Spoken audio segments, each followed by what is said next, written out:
How's it going, guys? We are back with another video here, and this video is going to be going over the best settings to use in Hockey Ultimate Team. I'm going to go over the camera angle, the controller settings you should use, just some other, the pass assist, a bunch of other settings that you need to know to really have your team set up. I'll have a whole other strategies video in a separate video. Again, guys, we'll top in the video, and I'll show you all the best settings to use in NHL 24. So looking at the settings tab, you have the accessibility, the audio and visual settings, your controller settings, your on-ice trainer, and your calibration settings, okay?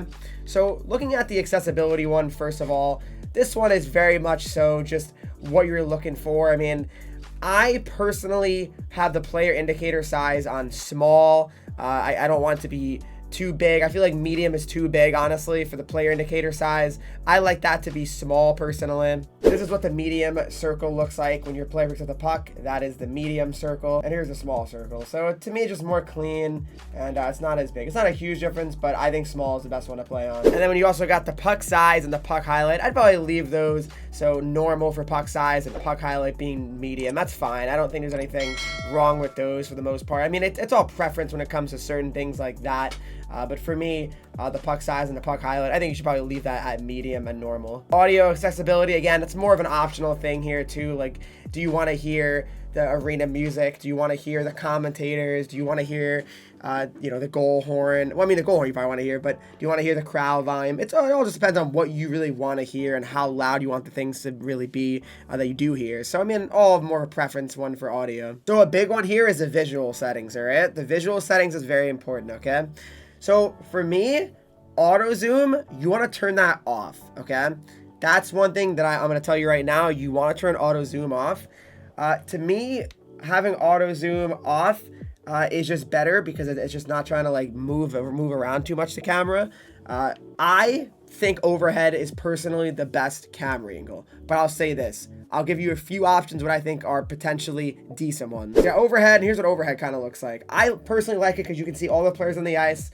Right, no problem. I can see my defense, I can see my forwards, everyone's in the shot. I can go around the net and I still see everyone and where everybody's on the ice. That's why I personally prefer overhead the most. I just feel like you can see everything and everyone. You're not gonna be like, oh, I didn't know my guy was there. That's why I always preferred overhead. And then the other option here is classic. The classic camera angles is pretty good. I mean, I like the classic camera. I mean, to me, that's probably the second best option of overhead. So let's check out what this looks like in game. I think classic's not bad either. I would say this is what classic looks like, guys. Classic to me is not terrible. To me, you can see most things. It's more zoomed in. It's kind of like overhead, but like just more zoomed in. I don't hate classic at all. I believe I used to play on classic back in the day. Like I'm talking like NHL 12 or something, but I don't know. I mean, it's not bad, but for me, I still prefer overhead, but I think there's probably one other camera angle that I'd say is probably decent. The other camera angle is zone. Zone, I think I've actually seen a few other people use. I believe No Sleeves 12 actually uses zone, which is pretty interesting. You wouldn't think. Either that or classic use, but I know zone's not that bad. Again, I personally don't use it. I still think overhead's the best. And I think classic would probably be the second best. Those are the main two I'd start with. However, you guys, if you really didn't find success with them, then I'd probably try zone. But here's what zone would look like. Here's zone. I mean, again, it's more high out, kind of far away. I mean, it depends if you like that specific angle. It's not bad. Again, I don't personally love it. It's not bad though, but it's just kind of a weird angle, I'd say. Just not for me, but I understand why people would like it for sure. So once you have your overhead and your off, prefer up definitely for camera perspective. Skater fatigue indicator, again, that's up to you really. I have it on. I mean, you don't really need to know, I guess. Player indicator size, definitely put that at small. As I mentioned, put that at small. Off-screen player indicator. This will basically tell you when players are outside the field of view of the game camera. I personally have that on. Goalie anticipation indicator, again, I have that on because why not? Player name indicator, I definitely like to see who has the puck. Toggle indicator, shift length. I mean, again, these aren't really huge deals. X Factor ability visuals. Again, it's not as glaring and annoying as it was in NHL 23 where it was like on top of your head and it would be so like you can't like not see it. I feel like it's not that bad anymore, so I leave it on. Honestly, I would leave it on. Like toggle post flow. I mean, you can leave that on. Like these aren't things you're really gonna notice. Fighting instructions on. Goalie camera, put that on fixed, I would say. That's something I think you would want to probably play on. The defensive positioning, I mean, I have that as off. Again, it's just kind of basically for on-ice trainer, I do believe. Offensive positioning is on.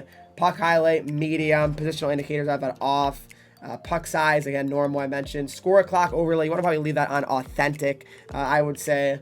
Shootout camera, I leave it on dynamic low as well. To me, that's just what I've always played with and just I find the most successful. Then actually for on ice trainer, I actually really don't have anything on. So this flip dump aim targeting, I mean, this is not actually supposed to be on. Turn that off.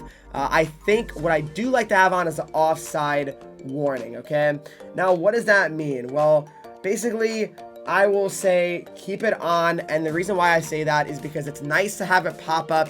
Sometimes this game, like, you can't tell when a play is 100% offside, and honestly, maybe I'm crazy, but I personally like I like seeing it flashing and just having the knowledge that it's just the play's offside, and like that makes me know not to try to enter the zone. I know for a fact that it's an offside play. That's why I personally like to have that on. I understand why you don't like to have it on. Other than that, I think that's the only one I'd obviously activate when it comes to the on-ice trainer, unless you're new to the game, right, and you're trying to learn how to play the game. That's totally understandable too. And the HUD objective notifications, I mean, I leave that on. I mean, again, if you find that to be too annoying, I like to kind of know when I'm completing stuff. It makes me feel good that I'm actually like doing stuff and actually earning rewards and all that good stuff, so I leave that on. All right, so a big one here now, guys. I recommend skill stick more still. Okay, right now there's only 2 controller options, and it's skill stick and total control. Basically, guys, they removed NHL 94 controls and hybrid, but hybrid will be coming back in a very soon update. I don't know when they're gonna have it. Probably, you would think, maybe late October, early November. You would think. Again, I'm not guaranteeing this or anything like that, so don't put words in my mouth. But yes, eventually you will get hybrid back. So say you're on the fence and you're someone that played hybrid and you have no idea what to do, I think skill stick is the play. So the reason why I say skill stick I think is the play is because it's not as different, you know, from hybrid as total control is. Total control is absolutely crazy in my opinion, and the only thing I like total control for is the ability to like do the lacrosse move easily and also do the hip checking. I think that's pretty fun and easy to do. That's why I kind of like the total control. But what I recommend right now, total control, no. Skill stick, yes. Auto backskate, off. Make sure auto backskate is off. That is a huge must. You need auto backskate off. If you have that on, your guy is going to get stuck so much on defense. He's not going to be able to turn, and it's going to be major issues. You do not want to have auto backskate on. Make sure you have that off. Shooting cameras, you want to make that, shooting controls, you want to make that camera relative vibration. I have it on personally. The online pass assist percentage, I always put it to 95. Never want to have it 100. I like to always have some sort of, I guess, control over the passing. So that's what I've always done. I've always kind of kept it around 95 for the most part. And then human goalie covers, I always have it on auto because why not? That's fine. If you're going to use total control, like I said, here are the controls for it. Again, I like it mainly just for the fact that you can do the lacrosse, all right? That's kind of the main thing here, right? So here's the controls, right? You know, lacrosse with the Y button.